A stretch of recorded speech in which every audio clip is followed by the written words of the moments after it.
Reviewing the scan data, we realize that the actual axle outlet and bearing seating area needs to be rebuilt in order to obtain maximum accuracy and also to have the correct relationships with all the other axles and gears that the specific axle interacts with. The idea here is to use material deposition or additive manufacturing to fill the entire axle seating and machine it back to its more precise definition. This will be done by creating surfaces for each feature in the axle seating area. So let's dig in and see what the reverse engineering application in NX has to offer. We start off by using the polygon modeling tool SNP to smartly divide the convergent body into two pieces. We select along the chamfered edge on the top and realize that we have to use a combination of selection rules such as tangent facets and rough brush, as there are some discrepancies in the convergent body. Discrepancies that we will fix by reverse engineering it. We use the rough brush to limit what's selected on the inside, and finally flood fill to select everything in between.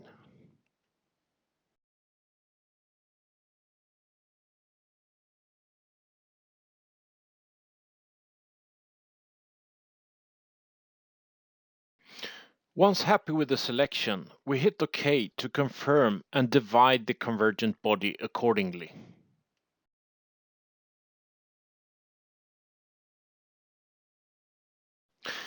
We check the result of the divide operation, hide the convergent body representing the interior piece that we will reverse engineer in just a short while.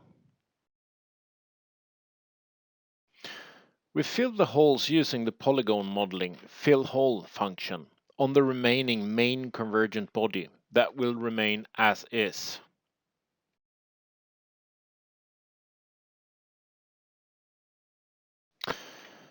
We reverse the hide status and bring back the inner portion of the axle outlet and seating area that will be reverse engineered a bit more precise. For smart selection and quick surface generation based on the convergent body, we will color code the convergent body. There are two really good options here, and the first one is detect primitives. That does just what the name says. The result is a color code on top of the convergent body that tells you what type of primitive surface is corresponded to each color on top of the convergent body. We specifically note red to be planar, blue to be cylindrical, and yellow to be conical surface types. All great help to continue defining the surfaces later on. In addition to the detect primitives, there is also facet body curvature that is a great help to limit areas. Adjusting the threshold values allows you to primarily refine your color coding according to your specifications. Using the limits of the color-coded areas we have just created, we are now able to easily define surfaces based on type of surface and the limited color areas. As we are to create primitive surfaces, such as cylindrical and planar faces, we start by just showing the fit freeform and what it does, just to show it. We use a chamfer face to show what it does. The system does exactly what we tells it to and creates a fit freeform surface on top of the chamfer. But as we know that this is a chamfer, we undo the result as we do not want this. Note that I switch between the curvature detection color code and normal shading to review the surface result. Also note that you can switch back to the curvature color coding at any time. With the support of the color-coded scan data, we will now start to reverse engineer the actual analytic shapes of the scan data. We primarily start to create the outer cylindrical shape on the inside of the transmission housing by using Fit Surface and the option Fit Cylinder.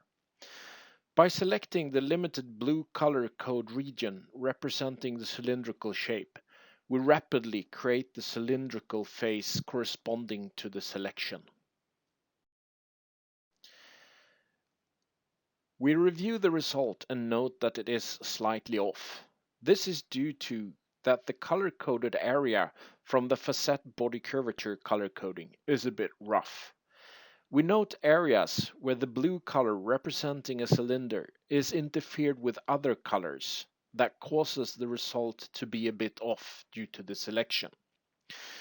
We could continue by trying to refine the threshold values for the facet body curvature color coding. However, this might be a bit timely and we choose an additional option to directly set the color coding so that we get the precise result that we are expecting. In addition to the detect primitive and facet body curvature, you can manually manipulate the color code to better fit your purpose. Simply set or inherit the color that you want to change to and start selecting areas that you want to recolor by setting the appropriate selection rule. As we only want to correct very small areas here, we leave it at single facet.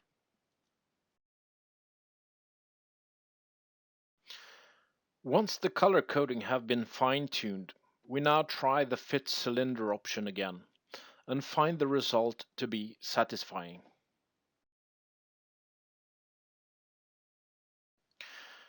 As the just created cylindrical face is a bit small, we resize it by simply extending both ends using extend sheet. Here with the selection rule outer edge of face set to include all edges of the sheet body.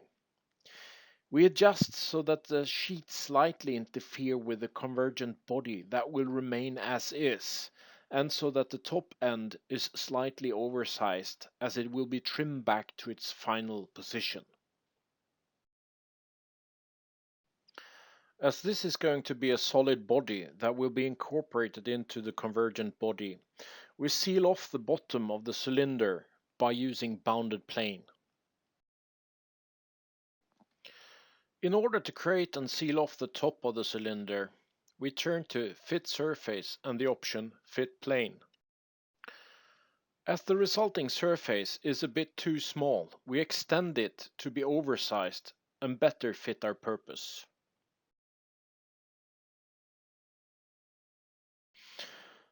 By changing the shade to normal part shading with edges, we can better see the result of our created surfaces.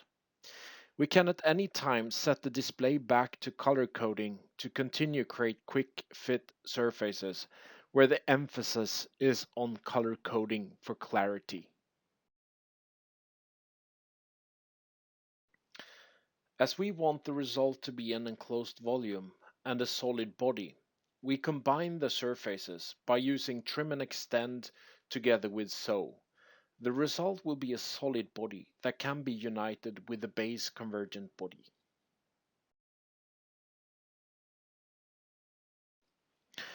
We unhide the convergent base body and unite the two solids. Note that the just created traditional analytic solid cylinder will be united with the convergent base solid body. Also note the really cool thing that you can add a regular blend feature to the resulting edge, and the result is parametric. As you probably already are thinking, this enables process automation. We reverse the hide status and bring back the convergent body representing the hole for the axle. It's time to quickly reverse engineer the axle outlet and the bearing seating. We toggle the color coding on for the facet body curvature by setting the display to phase analyze, as this will help us create the various cylinders representing the axle outlet and the bearing seatings. With the color coding on, we can now create the various cylinders in one go by selecting the respective colored area representing each required cylinder. Note that by using closed as fit condition, the full cylinder will be created even though the selected area is only represented by a piece of a cylinder. We hide the reference color coded convergent body and turn on regular shading to inspect the result of our created surfaces. As we're happy with the result, we move on to create the planar levels along the axle, providing limits to the bearing seating. We use the Fit Surface and Fit Plane option and select all the levels in one go to create the planar levels.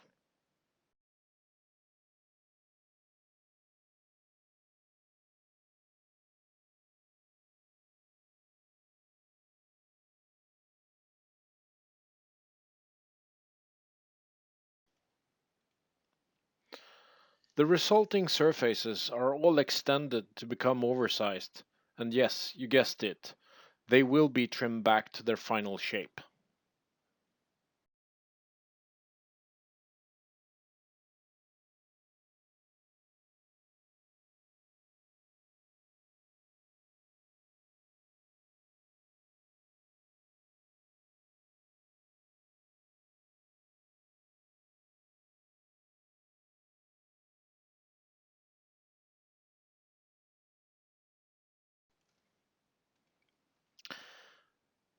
As just stated, the oversized surfaces are all trimmed back and also joined in one go by using Trim and Extend and the option Make Corner.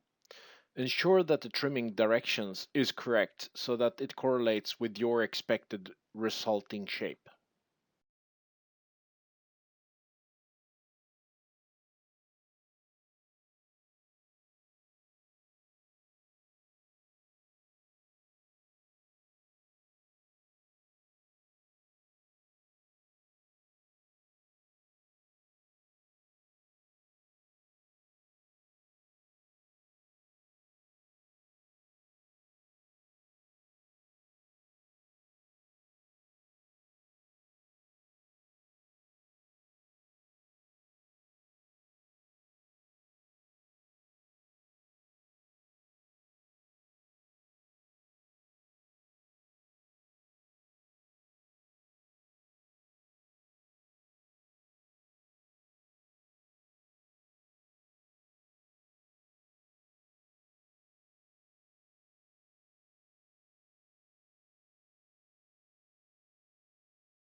We unhide the reference convergent body and study the result.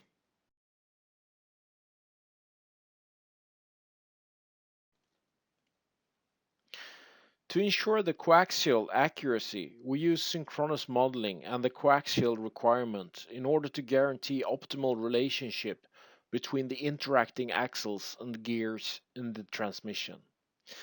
Here we add the coaxial requirement to all the cylindrical shapes in order to be coaxial with the Y datum axis, as this is the reference used while scanning the physical part.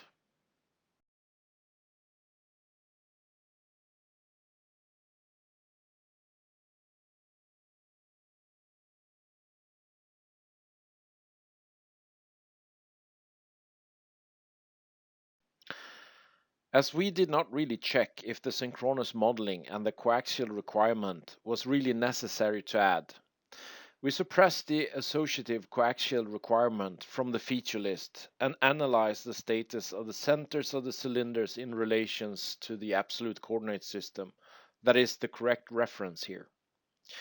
We can see that it is slightly off, and we are now 100% sure that with the coaxial requirement active, all the cylindrical surfaces are coaxial to the reference axle, and we will obtain an optimal interaxle and gear relationship.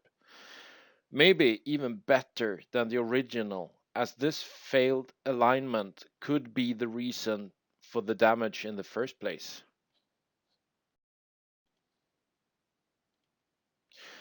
We check again with the coaxial requirement features active in the feature list, and we now see that the alignment issue is fixed and all the cylinders align perfectly.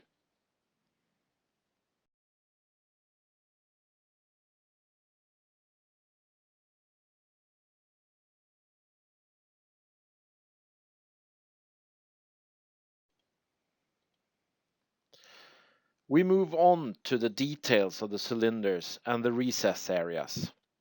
With the initial detect primitives, we know that the blue areas in the recess areas of the cylinders in the faceted body curvature color coding are planar. We therefore once again turn to reverse engineering and fit surface with the fit plane option.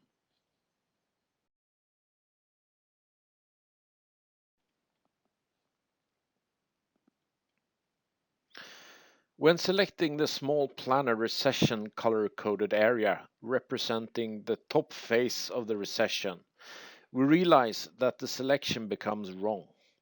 This is probably because the planar face is not properly limited by a different color.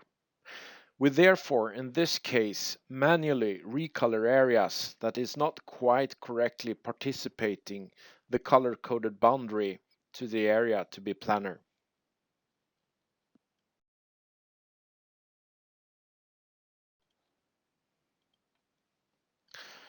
We quickly recolor the failing area by using Paint Facet Body and select the failing facets by using the selection rule Single Facet. We then give Fit Plane Surface another go. Note that you can create all the fit surfaces in one go.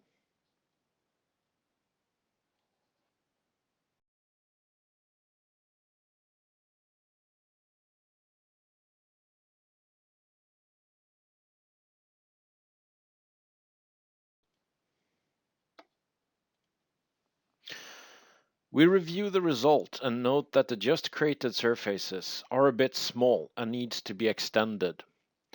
This is easily done by using Extend Sheet. And also here you can select all the sheet bodies and extend in one go.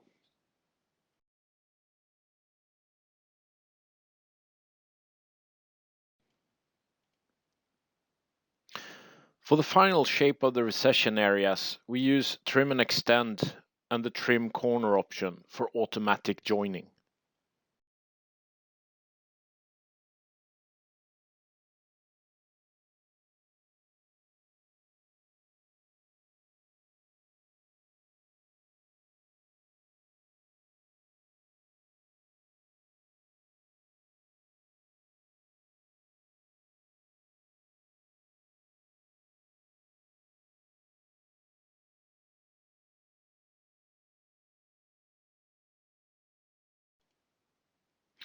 We repeat the same procedure on the other side.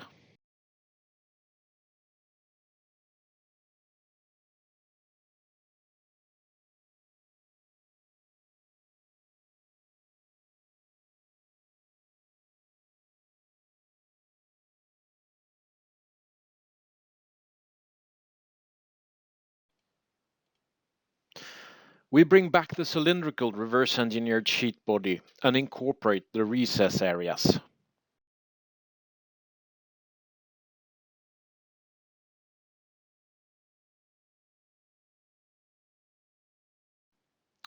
We continue by adding the detailing features, such as blends, to the reverse engineered sheet body.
It's time to unhide the convergent base body and incorporate the detailed and optimized reverse engineered axle outlet and bearing seating area. We do this by simply trimming the convergent base body with the just reverse engineered sheet body. We finalized the reverse engineering session here by adding some chamfers. Note that the regular chamfer feature are added to the trimmed edges of a faceted or a convergent body directly. How cool is that?